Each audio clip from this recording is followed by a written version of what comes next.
Pour l'armée de l'air, l'année 2018 a été marquée par l'opération Hamilton, ce raid de frappe contre le potentiel chimique syrien qui a eu lieu dans la nuit du 13 au 14 avril 2018.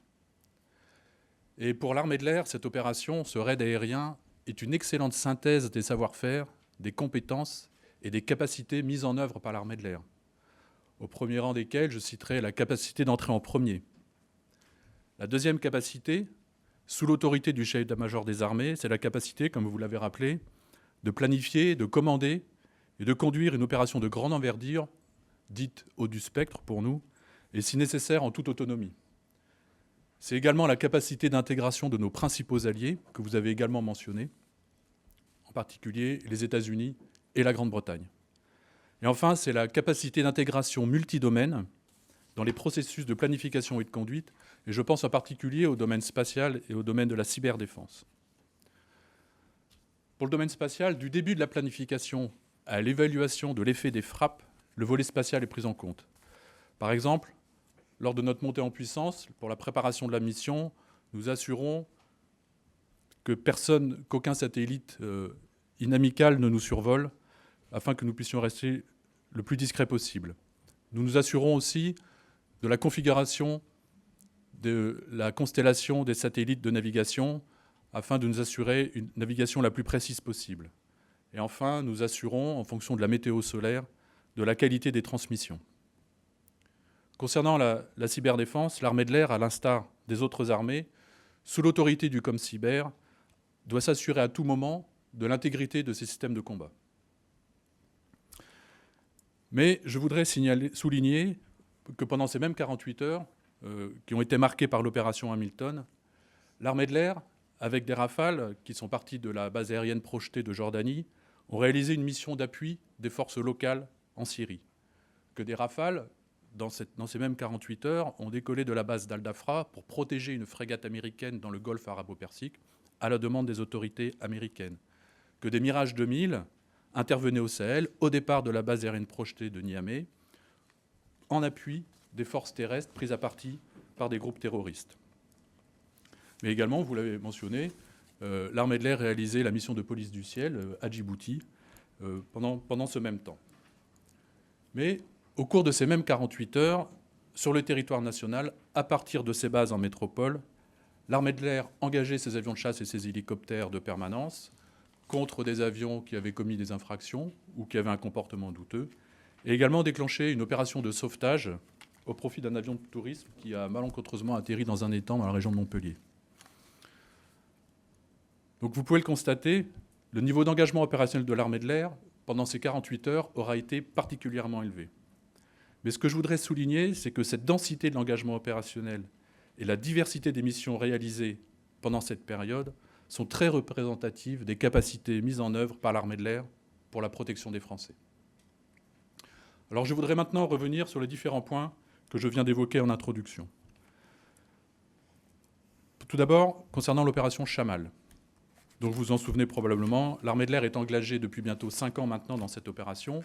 Elle y a déployé un large spectre de capacités, allant des Boeing ravitailleurs aux AWACS, aux avions de chasse, aux avions de transport.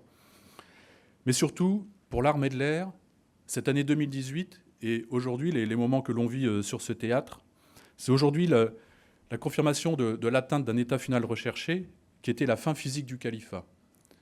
Et pour nous, cette période, 2018 et aujourd'hui, valide la pertinence de la stratégie mise en œuvre par la coalition.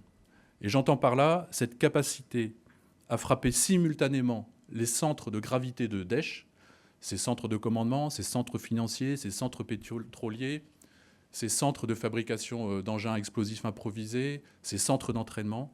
Donc cette capacité à frapper ces centres de gravité et en même temps à appuyer les forces locales qui étaient au contact de ce groupe terroriste au sol. Mais également, cette année 2018 a confirmé pour l'armée de l'air, au plan conceptuel, pour le volet aérien de cette stratégie, l'importance d'une présence permanente dans l'espace aérien, que ce soit pour le recueil du renseignement ou pour des frappes. Parce qu'en réalité, on a noté que systématiquement, quand les forces locales au sol n'entendaient plus les avions ou la présence d'avions au-dessus de leur tête, stoppaient toute offensive au sol. Donc pour nous, c'est un point également extrêmement important, cette présence permanente dans l'espace aérien. Concernant les opérations en Afrique occidentale et orientale, pour l'armée de l'air, cette zone recouvre bien sûr la bande sahélienne, mais recouvre également la RCA, la RCI, le Gabon, le Sénégal.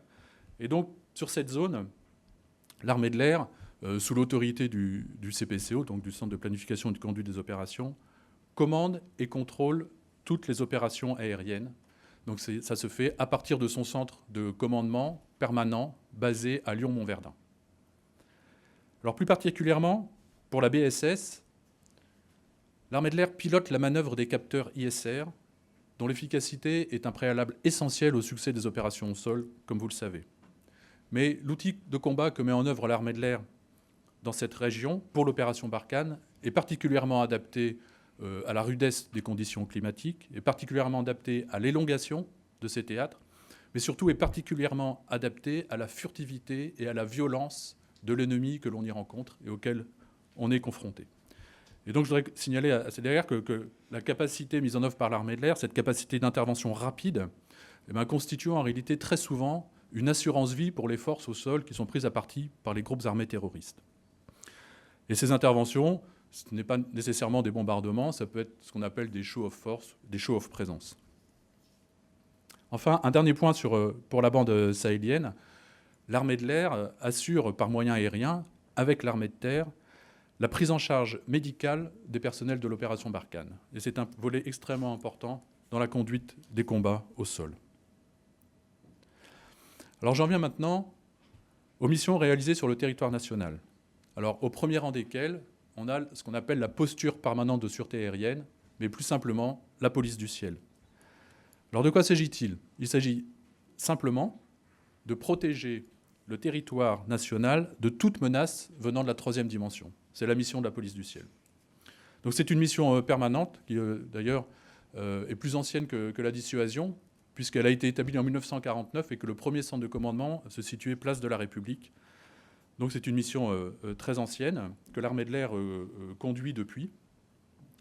Et donc cette mission, elle consiste à détecter, identifier et classifier et, le cas échéant, intervenir sur tout objet survolant notre espace aérien national.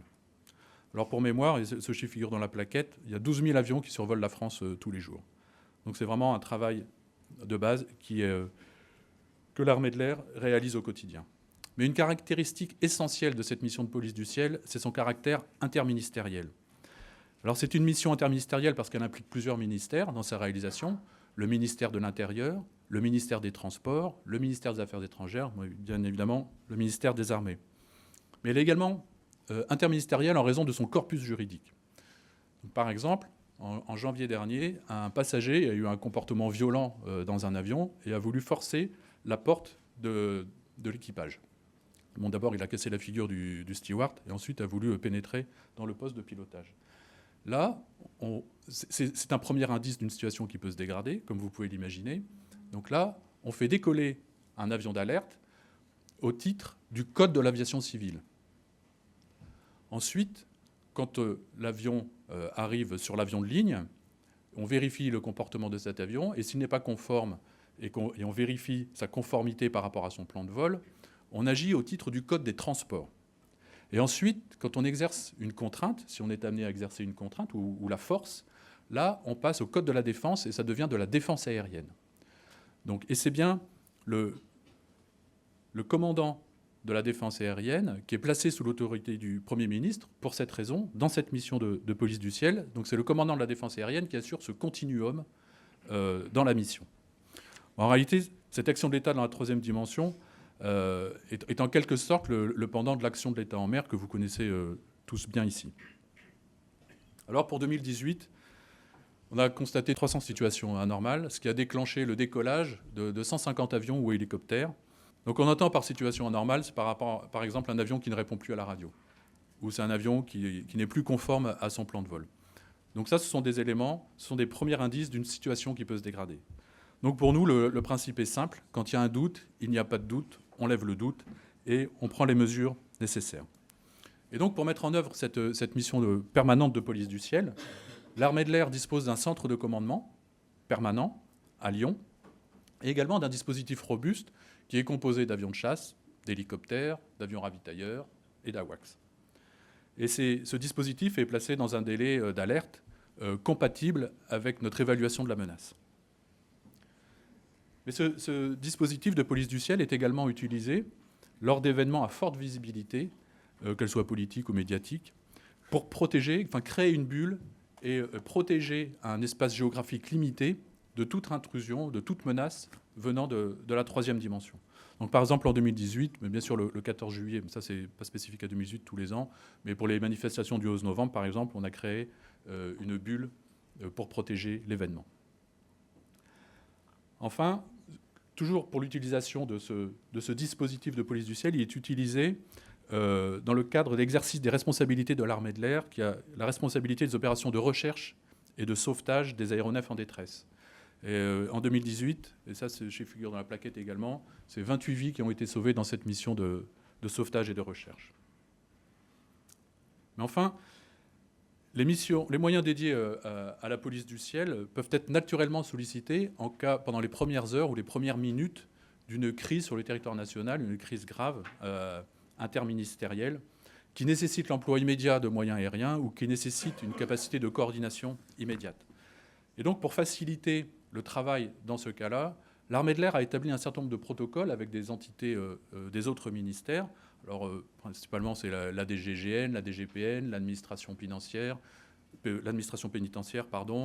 ce sont les exploitants nucléaires, les douanes et la biomédecine. Par exemple, pour la biomédecine, l'armée de l'air met à disposition ses installations, de jour comme de nuit, pour faciliter le transfert des greffons et que les greffes d'organes puissent se réaliser dans les meilleurs délais. Donc c'est 90 opérations de ce type qui ont été réalisées par l'armée de l'air en soutien de biomédecine pour 2018.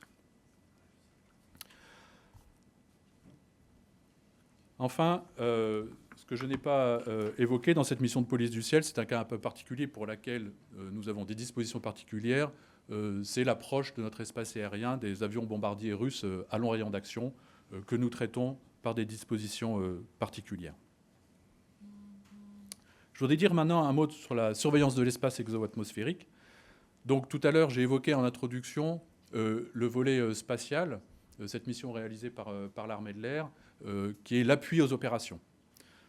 Là maintenant, cette capacité qui est mise en œuvre à partir du centre opération à Lyon, cette capacité vise à surveiller l'espace pour préserver nos capacités nationales. Concrètement, c'est éviter les collisions de nos satellites nationaux avec des débris ou avec d'autres satellites. Mais c'est également une mission qui est beaucoup plus méconnue. C'est évaluer le point d'impact des retombées d'objets qui reviennent dans l'atmosphère. Par exemple, en 2018, la station spatiale chinoise est revenue dans l'atmosphère. Elle pesait 4,5 tonnes. Et donc le travail d'évaluation du point d'impact se fait en coordination avec le CNES et avec nos alliés américains, parce qu'on cherche à déterminer le point d'impact et éventuellement alerter les populations le cas échéant. Bon, en l'occurrence, la station spatiale chinoise est tombée dans le Pacifique. Alors avant de conclure, je voudrais rapidement revenir sur cette opération Hamilton, qui est le raid le plus long réalisé par l'armée de l'air en mission de guerre. Une opération de ce type avait également été menée en 2013 au Mali, et elle se répète régulièrement au cours des entraînements. Mais je voudrais revenir sur cette opération Hamilton pour souligner que cette mission, au même titre que toutes les autres, a été un succès. Cette capacité à réaliser une opération comme l'opération Hamilton ne vient pas en 2 jours. Donc on s'entraîne régulièrement avec les alliés en interarmée pour arriver au meilleur niveau opérationnel. Et donc l'armée de l'air a mis l'accent depuis plusieurs années sur la coopération et les entraînements avec ses 2 alliés principaux, que sont les États-Unis et la Grande-Bretagne. Et la confiance établie à l'occasion de cet exercice et la crédibilité que nous avons acquise également pendant cette période ont été indéniablement des facteurs d'intégration et des facteurs de succès de cette opération. Pour terminer, je dirais que l'année 2018 a été une année particulièrement dense sur le plan opérationnel pour les armées et en particulier pour l'armée de l'air. J'ai voulu m'en tenir aux événements principaux. Je vous remercie pour votre attention.